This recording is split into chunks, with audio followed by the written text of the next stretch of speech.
Olá, meu querido, tudo bem? Boa tarde. Eu estou aqui com um trecho aberto aqui na Bíblia, Gálatas capítulo 1. É interessante que, a partir do versículo 6, Paulo começa conversando com os Gálatas. Na verdade, o subtítulo é A Inconstância dos Gálatas. Paulo diz assim: olha, admira-me que tão depressa vocês estejam passando daquele que vos chamou na graça de Cristo para outro evangelho. Aí muita gente fala que outro evangelho que não seja o evangelho da graça é anátema. Mas qual era o outro evangelho que o pessoal estava deixando e seguindo? Esse outro evangelho era o quê? O evangelho que antes foi pregado. Mas pregado por quem? Por Jesus Cristo e pelos discípulos, que era o evangelho do reino. Paulo estava pregando o evangelho da graça, da incircuncisão. O evangelho que Cristo pregava e os discípulos pregavam, que Jesus pregava, ainda era o evangelho do reino.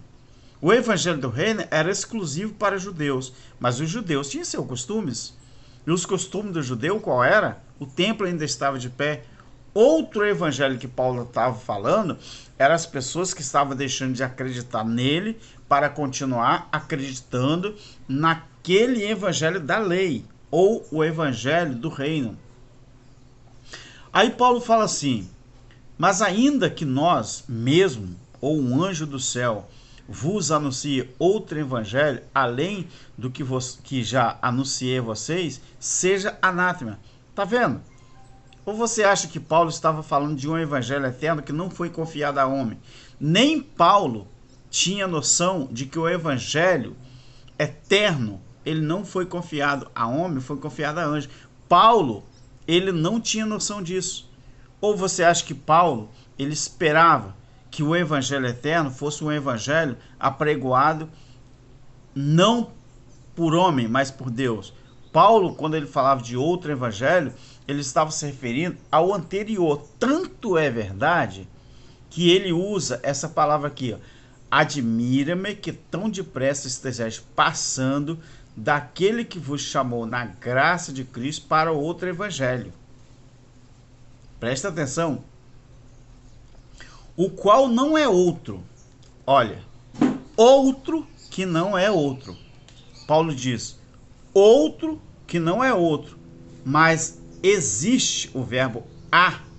Existe alguns que vos inquietam e querem transtornar o evangelho de Cristo. Então o evangelho de Cristo era o evangelho que Paulo pregava. O evangelho que Jesus pregou e os discípulos pregaram era o evangelho do reino. Então o de Cristo era o mesmo evangelho que Paulo estava pregando.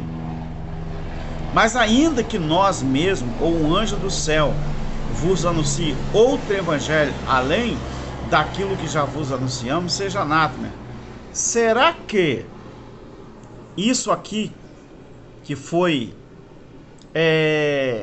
dedicado a Paulo, que ele falou, será que alguém tentou ali dar uma espetadinha naquele evangelho de Apocalipse 14:6, que foi apregoado pelo anjo, que foi anunciado pelo anjo?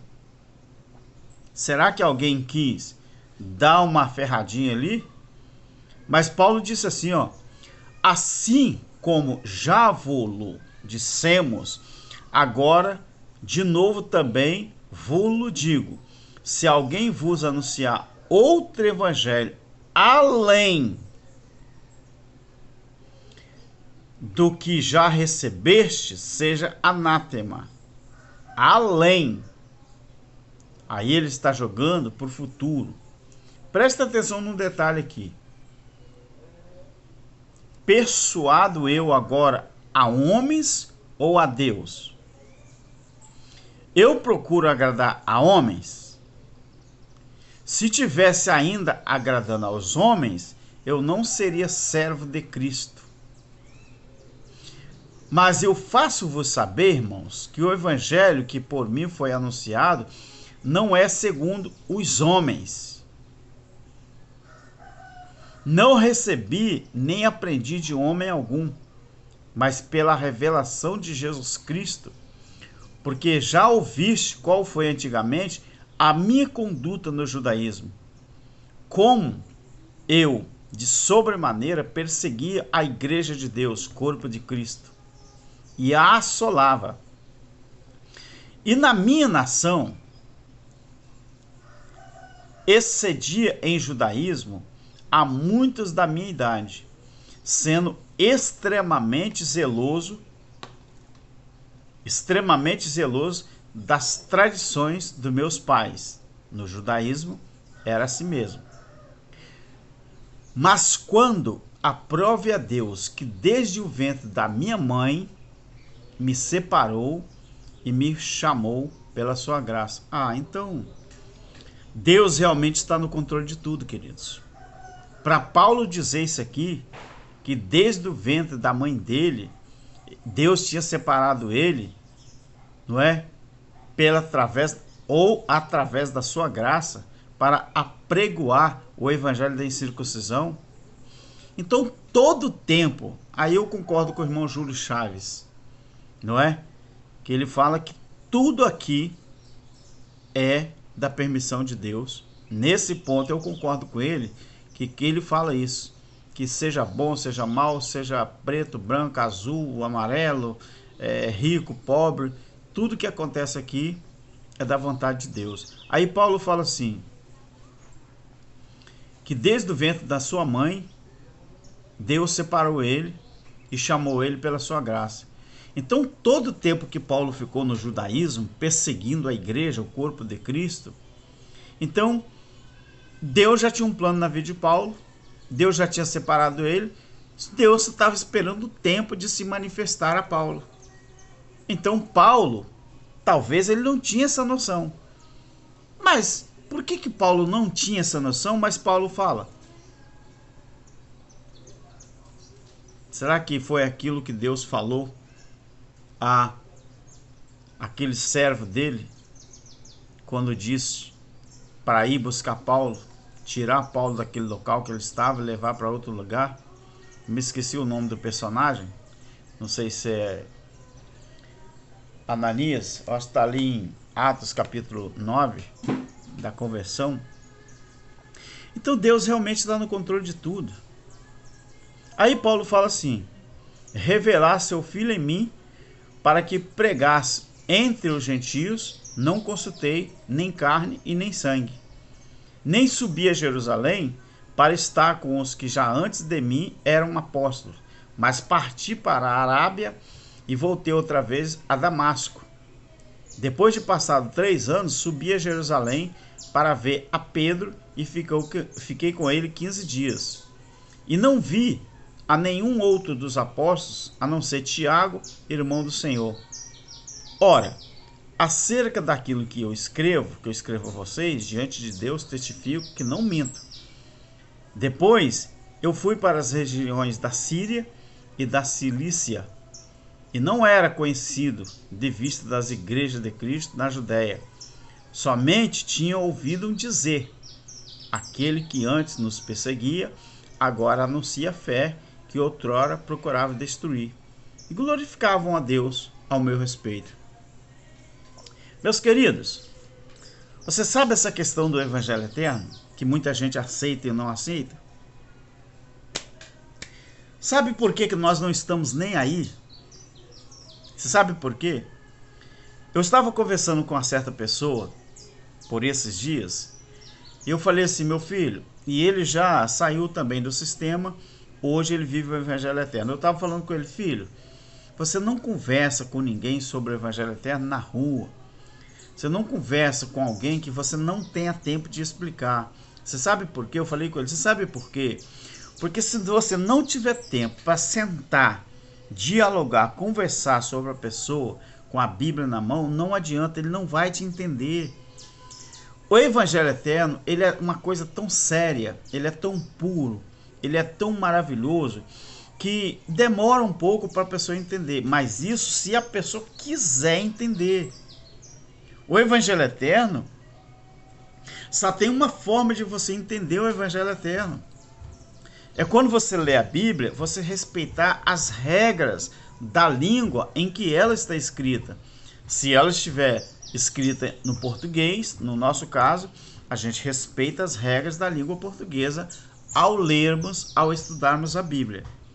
Se ela está escrita em inglês, você respeita a regra da língua inglesa, para você entender. Então, não adianta, queridos, não adianta. Esses dias, essa pessoa que eu estava conversando falou comigo que o irmão passou por ele e falou assim: ô meu querido, vai fazer uma visita lá na nossa igreja. Aí ele falou assim: rapaz, eu tô vendo que você... Oi, eu tô vendo que você tá com a Bíblia na mão. Aí a pessoa falou assim: vamos aproveitar que você tá com a Bíblia na mão e você abre sua Bíblia aí em Atos dos Apóstolos, capítulo 7, 48 e 49. E depois você abre aí em Atos 17, 24 e 25.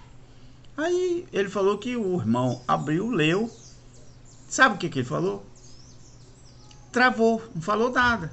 Simplesmente esqueceu o convite e continuou indo para o templo aonde ele ia, dizendo que ia adorar a Deus. É isso que acontece, queridos. Não adianta você ficar falando muita coisa para quem não quer entender. Você só consegue conversar e ter proveito daquela conversa com pessoas que realmente estão interessadas em ouvir e entender a palavra. Olha o que aconteceu aqui com Paulo, em Gálatas capítulo 1, Gálatas capítulo 2. O que aconteceu aqui? Paulo falou: olha, eu não estou nem aí com vocês. Eu não estou nem aí com vocês. Eu só quero que vocês entendam uma coisa. Aquilo que eu ensino hoje, Paulo diz, eu não aprendi com vocês, eu não aprendi com homem nenhum, eu aprendi diretamente de Deus. E tem uma coisa, se vocês não quiserem me acompanhar, continue falando desse evangelho que vocês estão falando, continue falando da lei, continue ensinando a lei. Eu vou fazer aquilo que eu fui chamado desde o ventre da minha mãe. Aí você conhece a história. Alguns tentaram acompanhar Paulo, acompanharam por certo tempo, depois viram que eles não entenderam o evangelho da incircuncisão, o evangelho da graça, e abandonaram Paulo. Então é assim que acontece nos dias de hoje. Os religiosos, crente que diz que é crente, quando você vem com essa coisa que o reino de Deus já foi estabelecido e que nós vivemos a era do evangelho eterno, as pessoas chamam você de louco. A pessoa fala que você é doido, que você está falando coisa sem nexo, que não adianta. Então, queridos, não perca tempo com quem não quer entender a palavra. As pessoas, eles acostumaram tanto com a religião, com as denominações, que eles não renunciam ao seu eu, ao seu ego. Depois de 45 anos que eu fiquei no sistema, para me reaprender, eu tive que me humilhar. Eu tive que falar: não, eu tenho que aprender. Eu vou renunciar ao meu eu, o meu ego. Eu vou dizer não à minha própria vontade e quero recomeçar. Eu não achei dificuldade nisso. E é isso que as pessoas deveriam fazer. Mas as pessoas não fazem. Por que não fazem? Porque não querem se humilhar. Não querem, não é, reaver os seus conceitos. Então Paulo disse aqui, ó, olha, problema de vocês. Até Pedro falou assim: olha, o que Paulo fala tem coisa que é difícil de interpretação. O que Paulo fala é difícil, tem coisa que ele fala que é difícil de interpretação. Por quê? Porque Paulo recebeu diretamente de Deus. Então você acha que o evangelho eterno é hoje para todo mundo e para qualquer um? Não é não, queridos. Até pessoas que continuam falando da graça não aceitam o evangelho eterno. Por quê? Para aceitar o evangelho eterno, tem que aceitar que o reino de Deus já foi estabelecido. E no reino de Deus estabelecido, capítulo 19 e o capítulo 22 de Apocalipse, fala que esse templo espiritual de Deus, ele não tem, não é? Esse templo, ele não tem o quê? Próprio templo. Físico não. Não vi templo nenhum nessa nova Jerusalém, mansões celestiais, espiritualmente falando, não tem templo. A Bíblia fala que a lâmpada que existe nesse templo espiritual é o próprio Criador. Ou seja, essa metanoia, essa mudança, não é para qualquer um. Então, Deus que te abençoe e espero que você tenha entendido mais uma vez. Então, Paulo fala assim, eu não tenho problema com vocês.